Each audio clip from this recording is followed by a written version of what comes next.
ऊपर आई थी नेचुरली पर चेक करता जाएगा। सर्वेभ्यो नमो नमः। कृष्ण वंदे जगद्गुरु।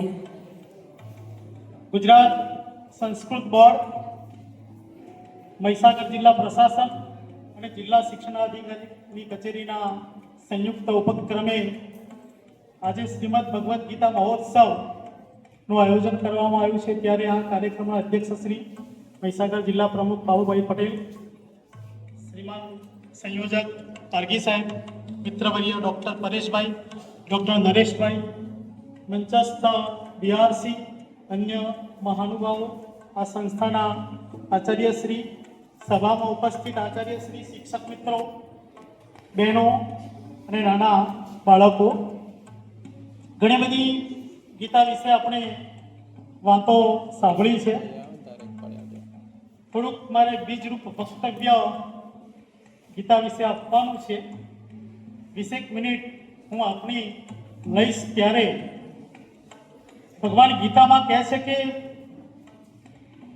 મારે તારું મન જોઈશે, મય્યેવ મન આધત્સ્વ, તું તારું મને મન આપ, મયી બુદ્ધિ નિવેશય, તારી બુદ્ધિ તું સ્થિર કર।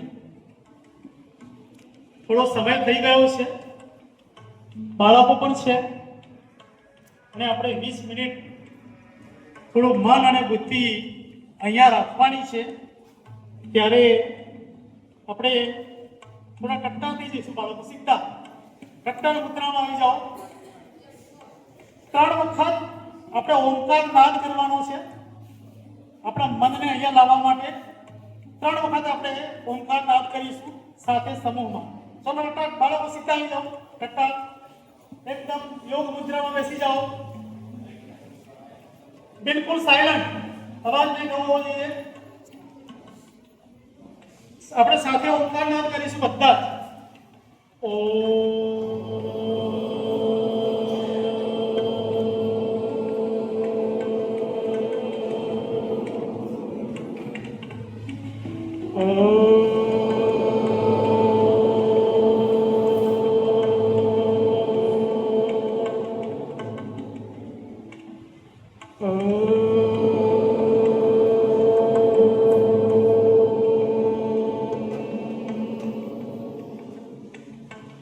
ओम शांति शांति शांति।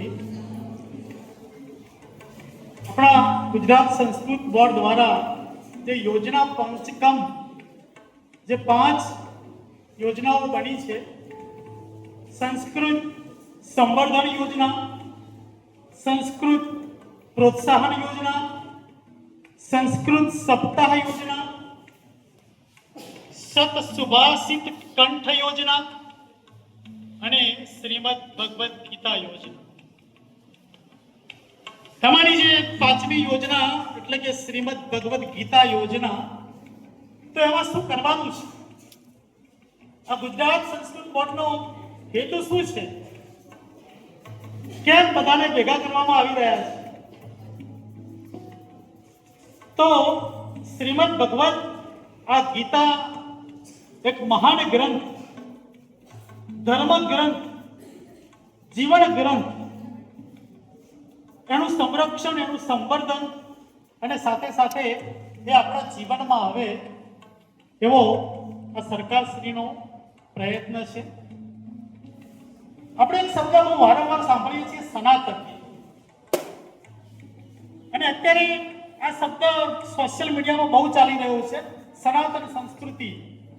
કેટલાક લોકો સનાતન શબ્દ ઉપર વિરોધ કરી રહ્યા છે કે હિન્દુ ધર્મ સનાતન નથી, અને એના માટે કેટલાક વાદ વિવાદ અને પ્રશ્નો ઉભા કરી રહ્યા છે। પણ હિન્દુ ધર્મ, હિન્દુ સંસ્કૃતિ એ સનાતન છે, સનાતન હતી અને સનાતન રહેશે। એનો એક તમને પ્રૂફ આપીને, ગીતાનું પ્રૂફ આપીને આ વાત કરીશ કે હિન્દુ ધર્મ અને હિન્દુ સંસ્કૃતિ એ સનાતન કેમ કહેવાય છે। એના માટે આપણે ચોથો અધ્યાય ખોલવાનો છે. ગીતાનો ચોથો અધ્યાય, ચોથા અધ્યાયનો પહેલો અને બીજો શ્લોક. એમાં આપણને આ સનાતન નો જવાબ મળશે. શ્રીમદ ભગવદ ગીતા કુરુક્ષેત્રના મેદાનમાં જે ગાવામાં આવી,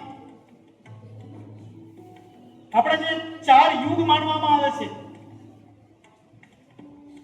સતયુગ, ત્રેતાયુગ, દ્વાપર યુગ અને અત્યારે ચાલી રહ્યો છે કલિયુગ. દ્વાપર યુગમાં આ કુરુક્ષેત્રના મેદાનમાં ગીતાનો ઉપદેશ થયો છે, ગીતા ગાવામાં આવી છે. ગીતાનો ગાનારો શ્રી કૃષ્ણ, સાંભળનારો અર્જુન અને એના રચયિતા છે વેદ વ્યાસ. તો અહીંયા ચોથા અધ્યાયનો જે પહેલો અને બીજો શ્લોક જે છે, એમાં આ સનાતન આપણી સંસ્કૃતિ હિન્દુ ધર્મ કેમ કહેવાય છે, તો ત્યાં ભગવાને એનો પણ જવાબ આપ્યો છે. શું કહે છે? હિમમ વિવસ્વતે યોગમ પ્રોક્તવાન અહમ અવ્યયમ. હે અર્જુન, હું તને જે આ યોગ કહી રહ્યો છું ને, એ મારો નવો નથી, પ્રાચીન કાળથી ચાલ્યો આવે છે. આ યોગ સૌથી પહેલા મેં કોને કહ્યો હતો? સૂર્યને કહ્યો હતો. વિવસ્વન હિમમ વિવસ્વતે યોગમ પ્રોક્તવાન અહમ અર્જુન. મેં પહેલા કોને કહ્યો? સૂર્યને કહ્યો. વિવસ્વાન મનવે પ્રાહ. આ સૂર્ય આ યોગ જે છે એ મનુને કહ્યો. મનુ ઇક્ષ્વાકો અબ્રવીત. અને એ મનુએ આ યોગ જે છે રાજા ઇક્ષ્વાકુને કહ્યું. એવં પરંપરા પ્રાપ્તમ ઇમમ રાજર્ષયો વિદુ. આ પ્રમાણે પરંપરાથી ચાલ્યું આવતું આ જ્ઞાન છે. તો વિચાર કરો કે 5000 વર્ષ પહેલા ભગવદ ગીતા ગવાય છે. ભગવાન કહે છે કે આ યોગ મેં સૂર્યને કહ્યો.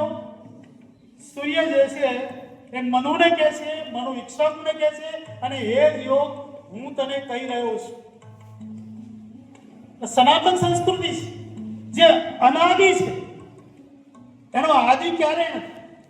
આપણને ખબર નથી કે આ ક્યારે શરૂ થઈ, પણ જે વસ્તુ અનાદિ હોય, જેનો આદિ નથી, તો એનો અંત પણ નથી.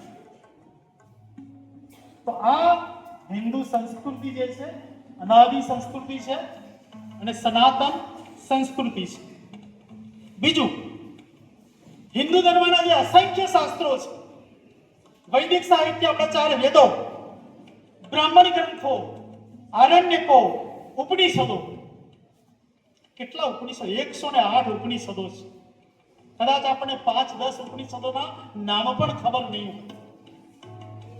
વેદોમાં શું કહ્યું છે એ પણ આપણને ખબર નથી. પણ અહીંયા ભગવાન શ્રી કૃષ્ણ કહે છે ને, તારા કઈ જોવાની જરૂર નથી. આ બધાનો સાર, તમામ વૈદિક સાહિત્યનો સાર આ ગીતાના 700 શ્લોકોમાં છે. એટલે જ તો પરેશભાઈએ જે પહેલા શ્લોક કયો ને, સર્વોપનિષદો ગાવો. બધા ઉપનિષદોને શું કહ્યું? ગાયો કહ્યું. દોગ્ધા ગોપાલ નંદન. એ ગાયોનો દોહનાર કોણ? ગોપાલ નંદન શ્રી કૃષ્ણ. પાર્થો વત્સ સુધીર ભોક્તા દુગ્ધમ ગીતા મૃતમ. પાર્થ વાછરડો બન્યો અને ગીતા અમૃત રૂપી દૂધનું દોહન કરી અને અર્જુનને નિમિત્ત બનાવીને અત્યારે આપણને આ ગીતામૃતમ રૂપી દૂધ પ્રાપ્ત થયું છે. કોઈ સામાન્ય વસ્તુ નથી.